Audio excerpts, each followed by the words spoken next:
Question 911. What is the minimum age that a married person can lawfully make a contract? A. 18, B. 21, C. 25, D. There is no minimum age. Correct answer is D. There is no minimum age. To answer this, we need to consider the legal age of majority and how marriage might affect it in the context of contract law. This is specific to California law for real estate exams, where the legal age of majority is 18. In California, the general age of majority is 18 years old. This means a person can lawfully enter into contracts at 18. Marriage emancipates a minor. A person under 18 can legally enter contracts if they are emancipated. This emancipation occurs if they are legally married, even though marriage for minors typically requires parental consent or a court order. Such individuals gain the contractual capacity of an adult. Therefore, a married person can lawfully make a contract regardless of being under 18. Because marriage itself grants them the legal capacity of an adult for contractual purposes. If they are already 18 or older, they can obviously make contracts. So, while 18 is the general age of majority, for a married person, their contractual capacity is granted by the act of marriage itself, even if they are younger than 18.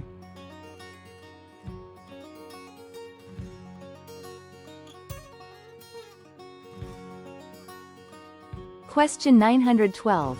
A 17-year-old, who has joined the U.S. Marines, wants to sign a rental lease. He may A. Not enter into a rental agreement, B. Legally enter into a rental agreement. C. Enter into a rental agreement if his parents or guardian give their written approval, D. Enter into a conditional contract which becomes binding when he turns 18. Correct answer is B. Legally enter into a rental agreement. Joining the U.S. military grants a minor legal adult status. This means that the 17-year-old Marine can enter into contracts to purchase, rent or lease property without parental consent. This is because military service is considered a significant responsibility that implies maturity and the ability to handle legal obligations.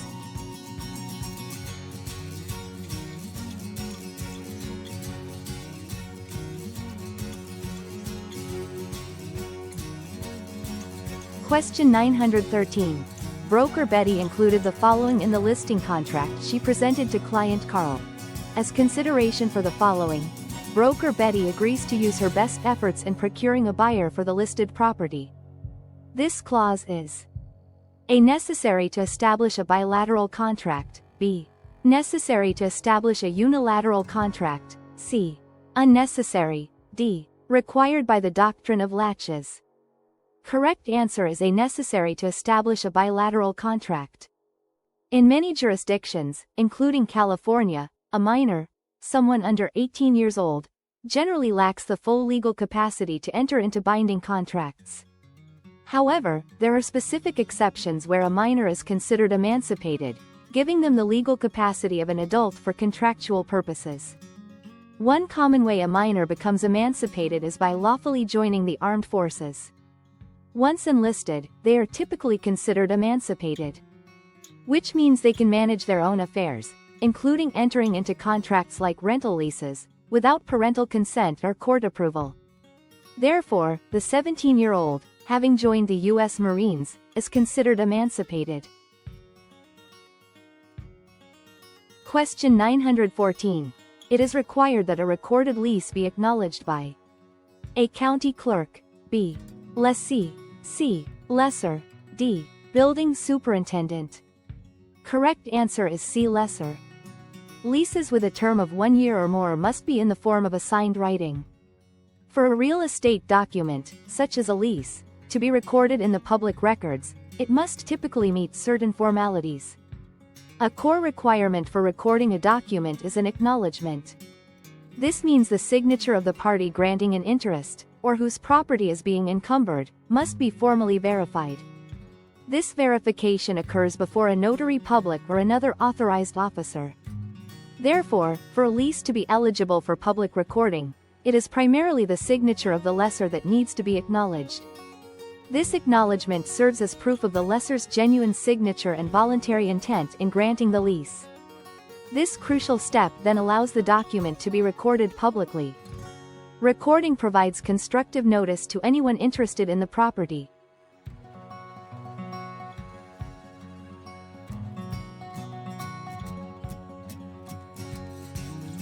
Question 915.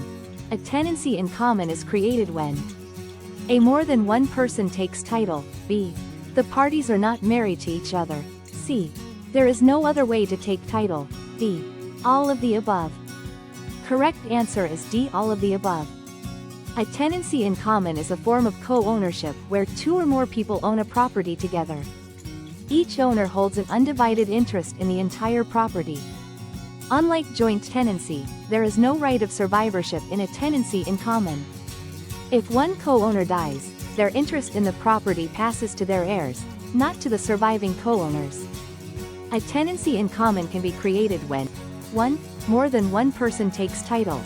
This is the fundamental requirement for a tenancy in common. 2. The parties are not married to each other. While married couples can hold property as tenants in common, it's not a requirement. 3. There is no other way to take title. In some cases, a tenancy in common may be the only practical way to structure ownership, especially if the parties involved have different interests or desires.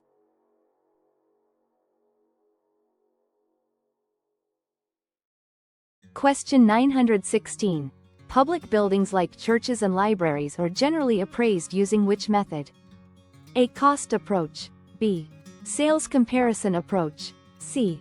Income approach, d. Market approach. Correct answer is A. Cost approach.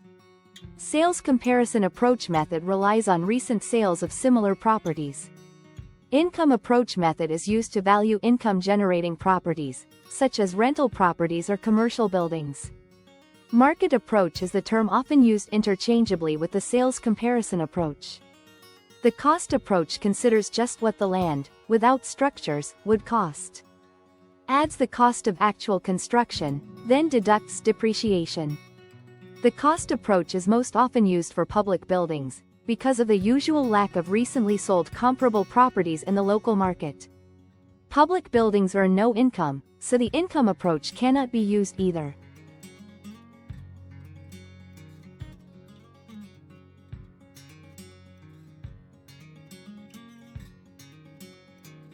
Question 917.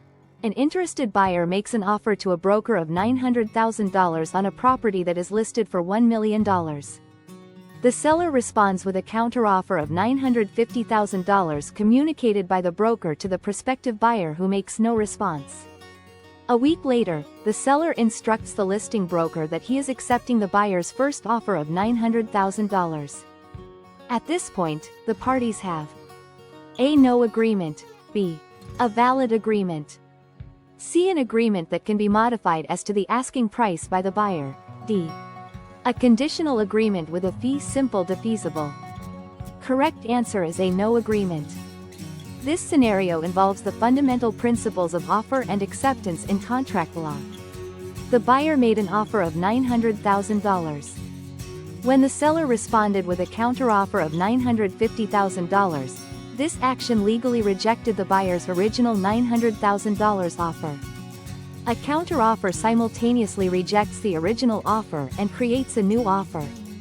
The buyer made no response to the seller's $950,000 counteroffer, meaning it was not accepted and eventually terminated.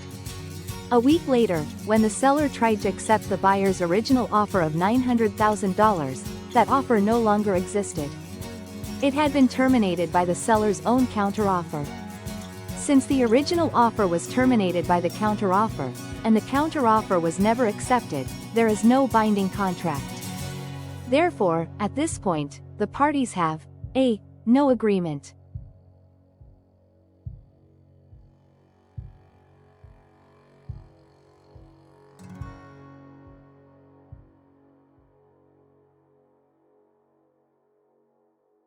Question 918. What is a tender? A. An unconditional offer of performance of one party's contractual obligations, b. An offer of money from one broker in order to obtain a listing from an owner, C. A request by one party to shorten the escrow period and complete the transaction. D. None of the above. Correct answer is A. An unconditional offer of performance of one party's contractual obligations. A tender is a formal offer to perform a contractual obligation. It signifies that one party to a contract is ready, willing, and able to fulfill their side of the agreement, typically involving the offer of money or delivery of goods or services. If the other party refuses this performance without a valid legal reason, the party offering it has fulfilled their duty. This means they might be excused from any further obligations under the contract. They could also have grounds to sue for breach of contract. For example, in a real estate transaction, a buyer's tender of payment would be the offer to pay the agreed-upon purchase price to the seller. Question 919. A promise made by a third person to a creditor that the third person will be responsible for a creditor's debt is called A third-party promise. B. Contract of suretyship. C. Vicarious liability. D. Debtor-to-creditor transference. Correct answer is B. Contract of suretyship. When a third person promises a creditor that they will be responsible for a debtor's debt, this legal arrangement is called a contract of suretyship. In a suretyship, the third person, the surety, becomes primarily liable for the debt alongside the original debtor. This means the creditor can pursue payment directly from the surety without first attempting to collect from the original debtor. This differs from a guarantee, where the guarantor's liability is typically secondary, meaning the creditor must first attempt to collect from the principal debtor.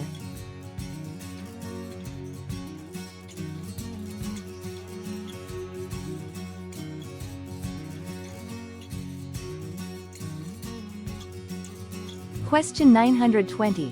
The performance of a contractual duty, as compelled by a court in cases where damages would not be an adequate remedy, is called A. Equitable action. B. Recapture clause. C. Escrow payment. D. Specific performance. Correct answer is D. Specific performance. Specific performance is an equitable remedy often sought in real estate transactions because each piece of property is considered unique. If a seller breaks a contract to sell land, the buyer can request specific performance from a court. This legal action forces the seller to complete the sale. It's often sought because no monetary compensation can truly replace a unique parcel of land.